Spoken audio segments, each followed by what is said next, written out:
மாதிரி கொலைபாதகர்னா இப்ப இல்லைன்னா கத்தி எடுத்து ஒருத்தனை வெட்டி கொள்றதா கொலைன்னு நினைக்கிறாங்க. அது கொலை, அதுவும் கொலைதான்.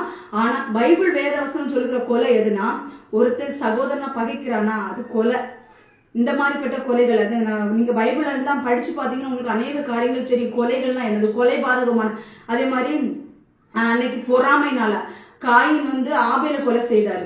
என்ன இதுல இது பொறாமை குணங்கள், இதுவும் பொறாமைப்படுறதுன்னு ஒரு கொலை பாதகத்துக்குள்ள ஒரு பாவம் தான் அப்படின்னு சொல்லி வேதவசனம் சொல்லுகிறது. அதே மாதிரி விபச்சாரக்காரர்லாம் பரலோகத்துக்குள்ள போகவே முடியாதுங்க. அதான் ஆண்டு திருப்பி நான் இதுக்கு முன்னாடி ஒரு மெசேஜ்ல நான் சொல்லியிருந்தேன், ஒருத்தன் இச்சையோடு பார்த்துட்டா அவளோட விபச்சாரம் செய்தாயிட்டு. விபச்சார பாவங்கிறது இதுவும் விபச்சார பாவம் தான். ஒருத்தங்களை நீங்க இடல் உண்டாக்குற மாதிரி துணி போட்டுட்டீங்கல்ல அப்படின்னா நீங்க பரலோகத்துக்குள்ள போகவே முடியாது.